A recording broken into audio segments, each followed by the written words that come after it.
오늘은 참 너무나도 뜻깊은 날이 아닐 수 없습니다.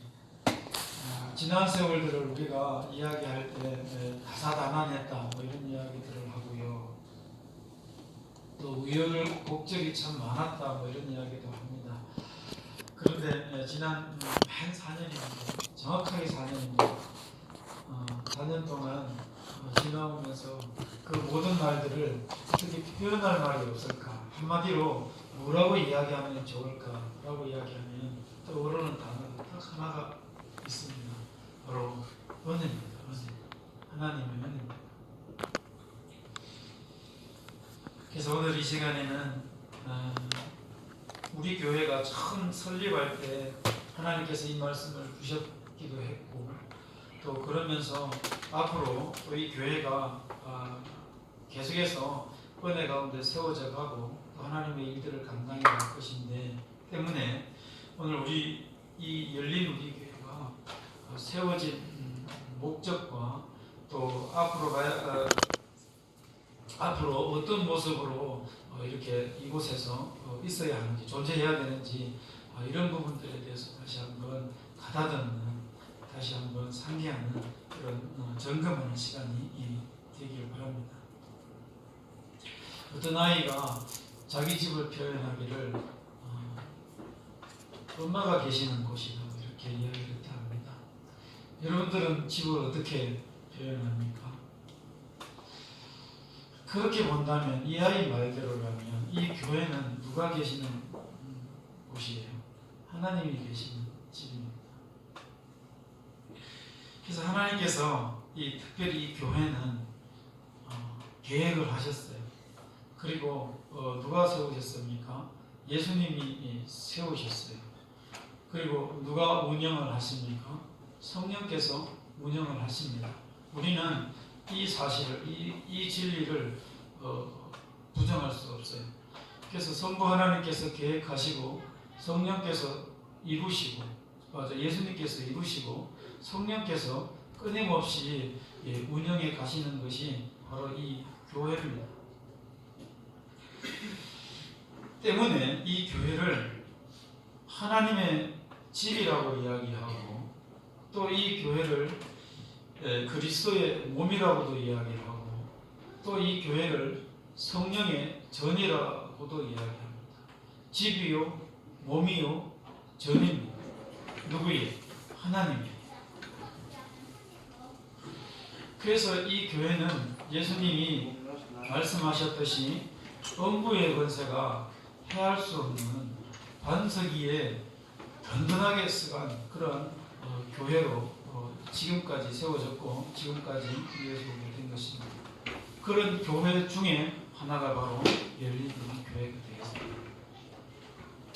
그래서 우리는 쓰임을 받고 순간순간 사용이 되어진 것에 불과하지만 이 교회를 붙들고 있는 분은 누구십니까? 바로 하나님이십니다. 때문에 이 교회는 음부의 권세가 아니라 그 어떤 힘에 의해서도 무너질 수 없고 파괴되지 아니하고 사라지지 않는 것이 바로 이 교회인 것입니다. 그런 교회가 이 존재의 이유와 또 나아가야 될 그런 목적들을 우리가 분명하게 붙들고 있어야 되고 가지고 있어야 된다는 것이죠. 이 교회는 진리에 우뚝 서서 어둠과 또 불의와 또 그 어떤 이 제약과도 타협하지 아니하고 무너지지 아니해야 될 그런 교회여야 하고 또 예수님께서 말씀하셨듯이 한 사람 한 사람이 이 교회를 이루고 있는 이 교회가 빛과 소금의 역할들을 온전히 감당해야 됩니다. 그러면서 세상에는 이 도전을 줘야 하고 또 세상에 덕을 끼쳐야 하는 그런 의무적인 그런 임무가 이 교회에 있는 것입니다. 그러면서도 나아가서 하나 더 요구되는 것이 바로 하늘의 문이 이 교회를 통하여 열려지고 이 교회를 통하여 하늘에 열려진 문을 통하여 임하는 모든 복이 이 교회를 통하여 흘러가는 복의 통로로서의 그 역할들도 이 교회가 감당을 해야 되는 것이죠.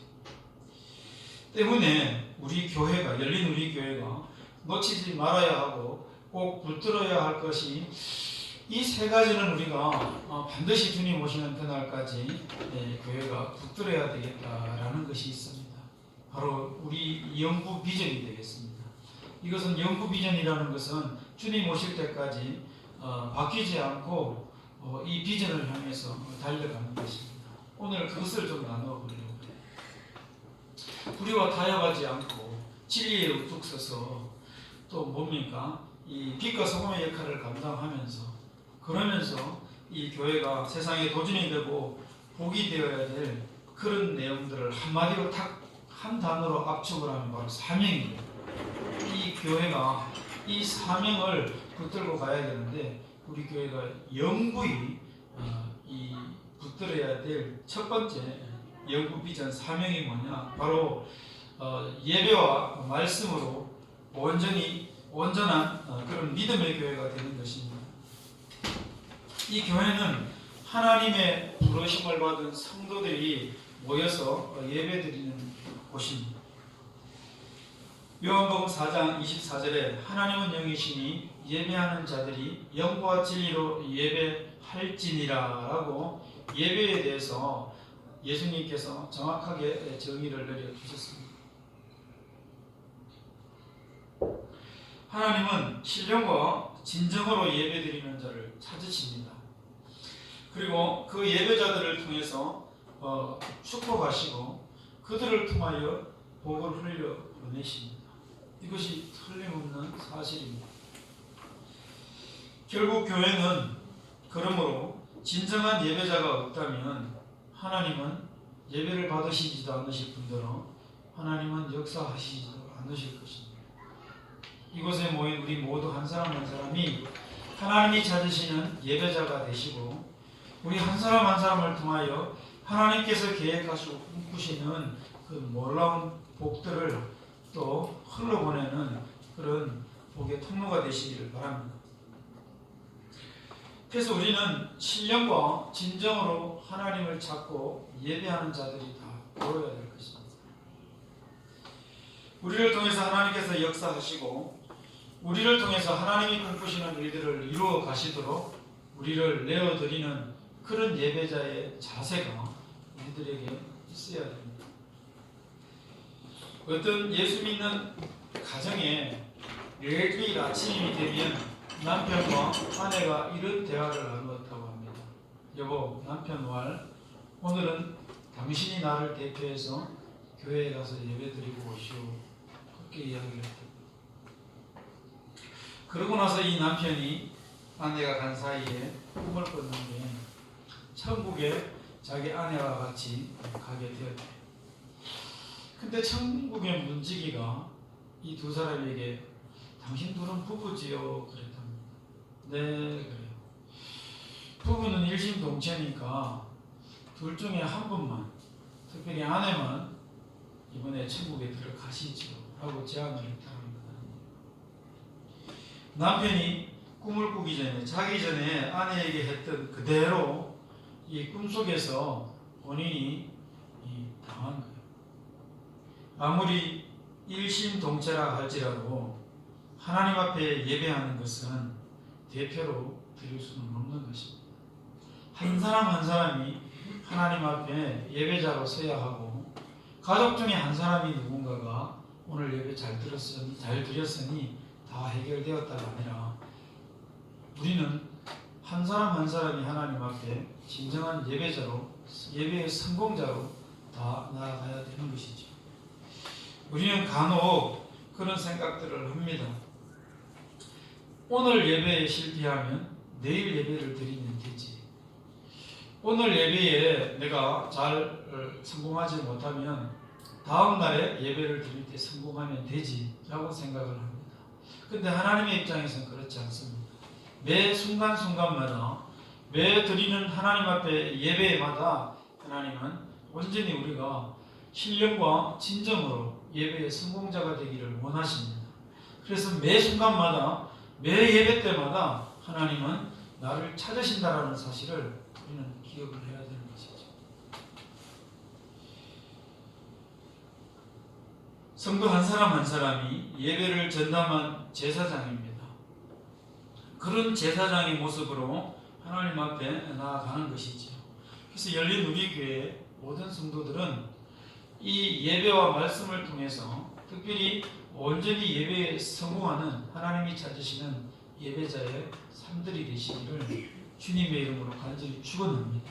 그런 삶이 될 때에 그 성공한 그 예배자 한 사람을 통해서 하나님은 하나님이 꿈꾸시는 일들을 이루어 가시며 특별히 복의 통로로 하나님께서 사용하실 것입니다. 두 번째로 우리 교회가 진리를 붙들고 뿌리가 타협하지 않는 정의로운 그런 교회가 되기 위해서는 꼭 붙들어야 될 것이 하나 있습니다. 두 번째는 바로 우리 교회는 교육을 놓치지 않는 교회가 되어야 됩니다. 그렇습니다. 가르치지 않는 교회는 이미 죽어가는 교회인 것입니다. 예수님께서도 가르치라 라고 말씀을 하셨는데 주님의 지상 명령 중에 하나였던 것입니다. 그러므로 너희는 모든 민족을 제자로 삼아 아버지와 아들과 성령의 이름으로 세례를 주고 또 내가 너희에게 분부한 모든 것을 가르쳐 지키게 하라 라고 예수님께서 이 유언과도 같은 말씀을 제자들에게 하셨습니다. 이 세상의 모든 사람들은 바로 말씀 교육의 대상자인 것입니다. 그러므로 누구나 하나님 앞에 나온다면 어떤 자세여야 하느냐? 바로 배운다라는 겸손한 자세와 배움에 대한 말씀 앞에서 순종하는 모습이 우리들에게 있어야 된다는 것입니다. 때문에 모든 교회는 이 교육이라는 것을 포기하지 않고 끝까지 붙들고 있을 수밖에 없습니다. 기독교의 3대 교육의 목적이 있습니다. 그것은 첫 번째는 바로 그리스도 안에 있도록 하는 것입니다. 그 말은 그리스도 안에 들어오도록 하는 것인데 바로 영혼을 구원하는 것을 말합니다. 이것이 우리 교회의 교육의 목적 첫 번째가 되겠습니다. 그리스도 안에 들어와야 된다는 것입니다. 두 번째는 그리스도처럼 그리스도와 같이라는 그런 목적을 가지고 가르쳐야 된다는 것입니다. 이 말씀은 바로 이 그리스도처럼 자라가도록 한다는 것입니다. 오직 사랑 안에서 참된 것을 하여 범사에 그에게까지 자랄지니라. 그는 머리니 곧 그리스도시니라 라고 말씀을 하셨듯이 우리는 그리스도의 장성한 분량에 이르기까지 자라가도록 해야 됩니다. 이 목적을 가지고 우리는 교육을 해야 되는 것이지. 그리고 세 번째 기독교의 목적, 교육의 목적이 있습니다. 바로 예수 그리스도를 위하여입니다. 그리스도를 위하여. 그 말은 헌신할 수 있는 데까지 나아가도록 교육의 목적을 정하고 교육을 해야 된다는 것입니다. 너는 진리의 말씀을 옳게 분별하며 부끄러울 것이 없는 일꾼으로 인정된 자로 자신을 하나님 앞에 드리기를 힘쓰라 그랬습니다. 이 말씀처럼 우리는 이 교회 안에서 이루어지는 모든 교육의 목적을 이 그리스도를 위하여 살아갈 수 있는 인재로 그리스도를 위하여 살아갈 수 있는 그런 성품의 믿음의 소유자로 우리를 교육해야 되는 것이죠. 그래서 그리스도 안에 그리스도와 같이 그리스도를 위하여라는 이 교육의 목적을 가지고 우리는 끊임없이 교육을 해 나갈 것입니다. 그렇다면 무엇을 우리가 더욱더 가르쳐야 합니까? 바로 어떻게 가르쳐야 되느냐? 에베소서 4장 13절 말씀에 우리가 다 하나님의 아들을 믿는 것과 아는 일에 하나가 되어 온전한 사람을 이루어 그리스도의 장성한 분량이 충만한 데까지 이르리니 그랬습니다. 그렇습니다. 아는 것과 믿는 것에 하나가 되도록. 이 말씀은 행하지 않는 믿음은 의미가 없거든요. 그래서 우리가 교육을 하되 가르치되 행할 수 있는 데까지 나아가도록 아는 것에서 그치는 것이 아니라 믿는 것과 하나가 될 수 있도록 그들에게 교육을 해야 하고 또 우리가 그런 목적을 가지고 나아가야 되는 것입니다. 그리고 두 번째로 가장 중요한 것은 이 그리스도처럼 그리스도의 장성한 분량에 이르기까지 우리는 교육을 해야 하고 가르쳐야 된다는 것입니다. 우리 교회가 이제 금요일마다 기도하기 시작했습니다. 수요 배움 교실을 위해서 기도하기 시작했어요. 참 기대가 됩니다. 내 시작은 미아가 있으나 내 나중은 신이 창대하리라 하신 하나님의 말씀이 그대로 이루어질 것에 대한 기대가 우리들 안에 있습니다. 비록 지금은 두 과목을 두 선생님이 나누어서 이렇게 가르치지만, 그러나 이것이 앞으로 더욱더 체계화가 되고 조직이 갖추어진다면 정말 어떻게 이것이 발전이 되어지고 또 이것을 통하여 하나님께서 어떻게 하나님의 귀한 일들을 이루어 가실지 몰라요. 세상의 교육하고는 분명히 다릅니다. 세상의 교육은 그런 과정에 불과하고 과정을 또 중요시하고 또 어떤 자격을 중요시하지만, 그러나 근본적인 인성이라든지 근본적인 그 정신이라든지 어떤 가치들, 정말 성경적인 그런 가치관들을 심어주는 그런 것을 바탕으로 해서 가르치는 이 교회 교육은 이 세상도 기대하는 바가 있을 것입니다. 그래서 하나님께서 이루시고 꿈꾸실 것들을 우리가 바라보게 되는데, 이런 작은 몸부림 하나하나가 정말 놀라운 일들로 나타나게 될 줄 믿습니다. 이게 제가 기대하는 가장 큰 이유는 바로 그것입니다. 목사가 이런 일들을 앞으로 하겠습니다 하고 선포하고 대장처럼 앞에서 리더가 앞으로 나가고 따라오시오 하고 따라가는 어떤 그런 과정인 것 같고, 그런 어떤 이번에 양상이 나타났다면 참 이거 기대하기가 힘듭니다. 근데 역으로 성도들 안에서 우리 이런 일들을 한번 해봤으면 좋겠습니다. 그래서 우리 아이들만큼은 세상과 좀 구별된 아이들로, 또 세상에서 받는 그런 교육의 내용과 좀 다른 것으로 아이들을 한번 가르치고 한번 나가봅시다 라고 성도들 안에서 먼저 그런 일들이 꿈틀거리고 일어났다는 것 자체가 얼마나 흥분되고 기대가 되는지 모릅니다. 우리 모두가 이런 일들에 한마음이 되어서 기도하고 한마음으로 이 일들을 꿈꾸면서 나갈 때에 우리 교회는 이 두 번째 이 교회의 존재 이유, 사명을 감당하는 그 존재 이유, 바로 교육을 놓치지 않는 교회에 합당한 교회가 될 것입니다. 그래서 정말 우리 열린 우리교회를 통해서 자라나는 아이들은 믿음뿐만이 아니라 인성도, 또 그런 이 생각의 사고의 그 체계도, 그 가치관이라 그러는데 그런 것들도 정말 세상 아이들과 세상과는 구별되는 그런 아이들이 성장해 나갈 것입니다. 우리 모두가 기대하면서 그렇게 나아가면 좋겠습니다. 사람을 키우고 세우는 소망의 교회가 이런 일들이 시작이 되어지고 또 몸부림치면서 감당할 때에 되어질 줄로 믿습니다. 세 번째입니다. 우리 교회는 전도를 소홀히 하지 않는 그런 교회가 되어야 됩니다. 그 말이 어디에 있습니까? 바로 세 번째 연구 비전 가운데에 겸손과 섬김으로 세상을 변화시키는 사랑의 교회가 됩시다 라는 그 슬로건 안에 있습니다. 기독교는 흩어져서 찾아가는 종교입니다. 어디서부터 문제가 생기고 옮았는지 아십니까?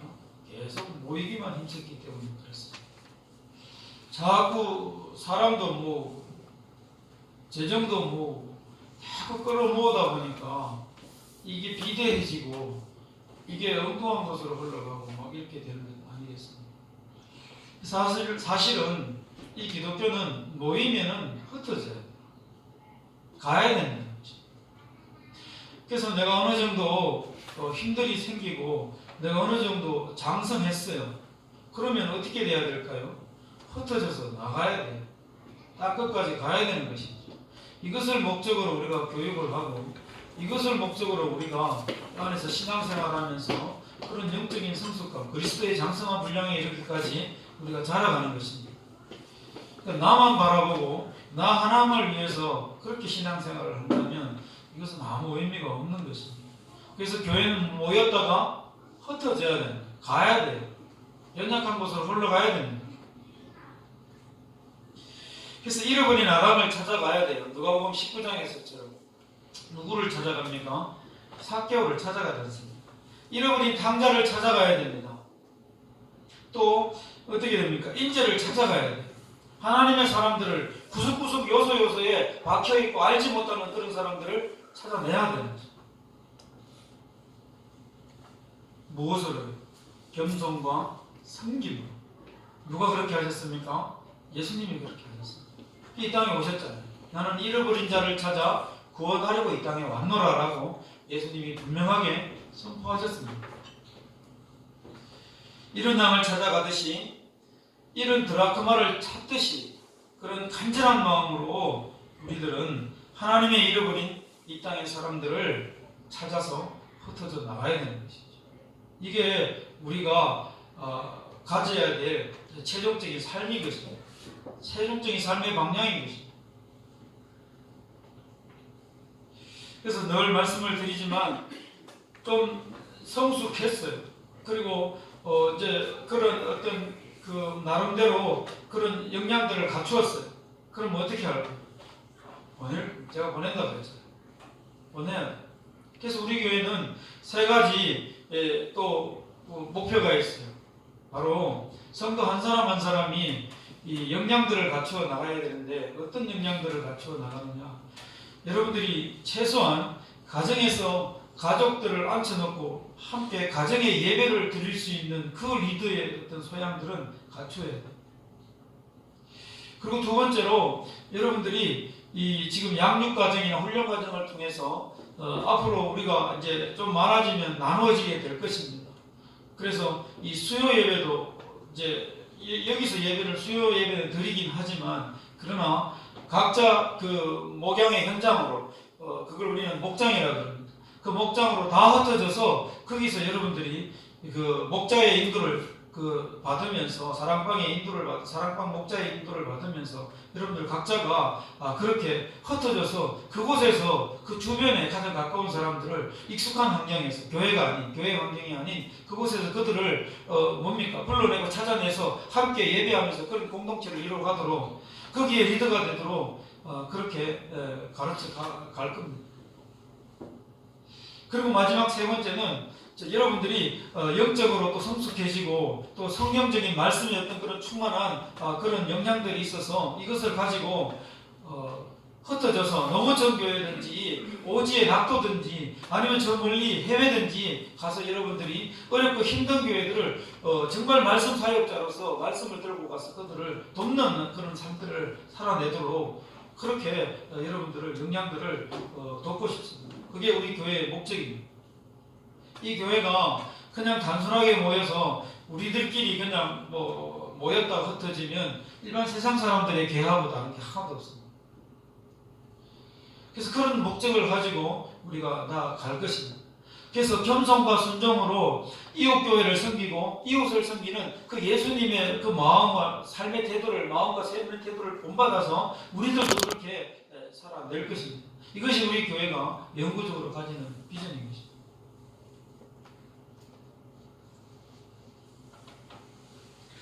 그래서 전도는 이 예수님의 명령 아니겠습니까? 빛을 받는 것입니다. 내가 전도받았기 때문에 나도 누군가는 전도를 해야 되지. 내가 누군가에게 인도함을 받지 않았다면 내가 이 자리에 있을 수 없거든.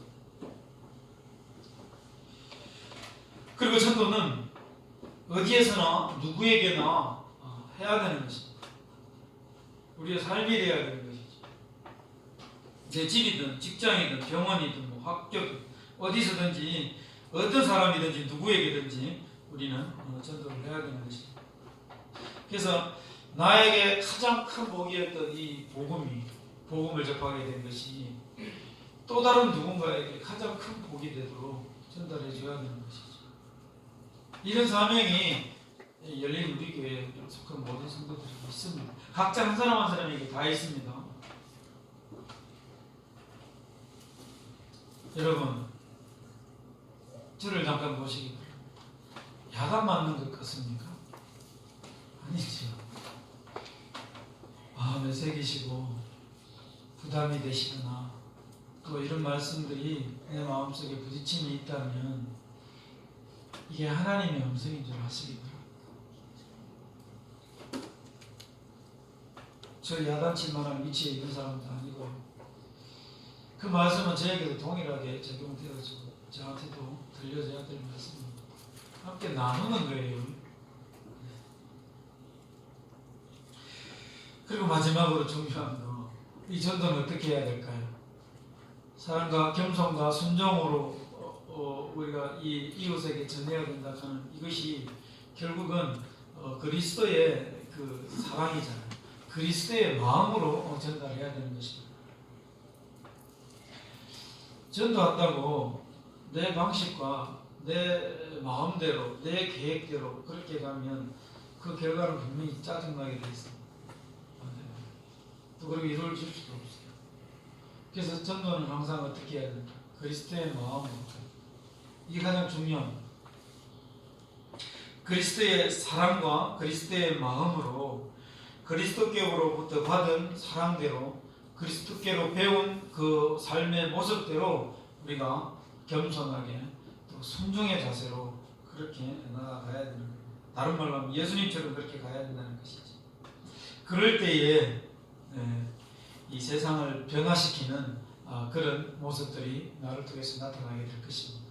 그런 한 사람 한 사람으로 이 속해 있는 우리들 이 교회가 나아갈 때에 우리 교회가 세상을 변화시키는 그런 교회가 될 것입니다. 창립 4주년이 되었다 그랬습니다. 이 숫자가 중요한 건 아닙니다. 숫자는 중요한 거 아닙니다. 정말 중요한 것은 몇 주년 이것이 중요한 것이 아니라 가면 갈수록 교회가 영으로져가고 성숙해져가고 그래서 더욱더 말씀드린 대로 우리가 영구 비전으로 세웠다면 그 비전에 점점 가깝게 나아가고 또 그 비전을 이루어가려고 그 몸부림치고 애쓰고 힘쓰는 것들의 그 열정들이 식지 아니하고 오히려 더욱더 더 나타나고 그런 모습들이 그것이 훨씬 더 중요합니다. 창립 4주년이라는 것은 참 은혜요 감사한 일입니다. 말씀대로 되어져 가고 있습니다. 다시 한번 이 열린 우리 교회 하신 그 처음에 이곳에 세워질 때에 아무것도 없는 가운데에 무에서 유를 하나님께서 천지를 창조하실 때처럼 아무것도 없는 가운데 이곳에서 하나님께서 오늘에 이르게 하셨습니다. 정말 은혜입니다. 정말 은혜입니다. 그러면서 우리가 다시 한번 이 시점에 우리 교회를 이곳에 허락하신 하나님의 그 계획과 그런 비전들을 이 시간 함께 나누어 봤습니다. 세 가지입니다. 우리가 놓치지 말아야 할 영국 비전, 바로 말씀과 예배와 말씀을 통하여 온전한 교회가 되는 것입니다. 이거 없으면 안 돼요. 예배가 없는 교회 상상할 수 없습니다. 말씀은 늘 강조하는 것 아닙니까? 두 번째로 바로 교육이 없다면 다음 세대가 없습니다. 그리고 이 교육이 없다면 우리가 자라갈 수가 없어요. 그럼 우리가 하다가 우리가 지쳐서 우리는 다 나가 떨어지고 말 것입니다. 그래서 우리 스스로가 그런 교육의 과정을 통해서 성숙해져가고 자라가야 된다는 것입니다. 이거 너무나 중요해요. 또 이것은 다음 세대를 위해서 반드시 필요한 것이고, 세 번째로 예수님처럼 예수님을 따라 겸손과 순종을 통하여 뭐합니까? 이웃에게 그 예수님을 전하는 것이죠. 이게 전도라고 이야기할 수 있습니다. 예수님의 마음을 그대로 전해야 되는 것입니다. 이것을 우리가 늘 가슴에 품고 4주년이 아니라 앞으로 40주년, 또 주님이 언제 오실지 모르겠지만 그 이상도 끊임없이 식지 아니하고 이 마음을 품고 달려가는 우리 모두가 되시기를 바랍니다. 그럴 때 그 사람은 어떤 사람일까요? 하나님의 뜻 안에 있는 자요, 또 하나님의 계획 가운데 있는 자요, 하나님의 뜻과 계획 안에서 쓰임을 받는 복의 통로가 되는 멋진 사람이 될 것입니다. 오늘 말씀에 본문 28장 17절 말씀에 두렵도다 이곳이여 그랬습니다. 그런 사람이 모여있는 곳이 바로 두려운 곳입니다. 누가 두려워하는 곳일까요? 세상이 두려워하는 곳입니다. 오늘 제가 시작 전에 기도에 새노래가 우리 하나님께 올릴 찬송을 내 입에 두셨으니 많은 사람이 두려워하여 여호와를 의지하리로다 라는 말씀을 함께 나누었습니다.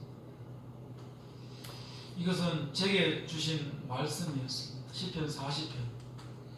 그래서 제가 어느 곳에 가든지 하나님이 나의 모습을 통해서 내 입술의 고백과 이 새 노래라고 표현한 것은 내 삶이거든요. 변화된 거듭난 삶인데 이런 생각과 말과 행동과 모든 삶들의 변화된 것을 통해서 내 입술의 두심을 통하여 수많은 사람들이 그것을 바라보고 하나님이 진짜 살아계시네, 두려워하여 여호와를 의지하리로다, 그런 말씀입니다.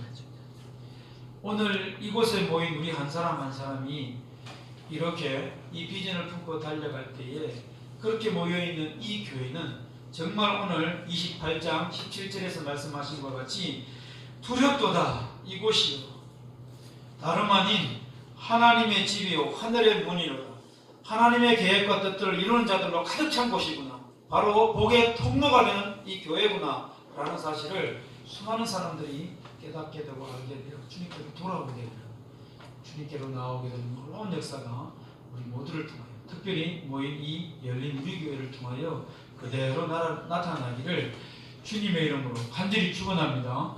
그런 삶을 살아냅시다. 기도하십시다.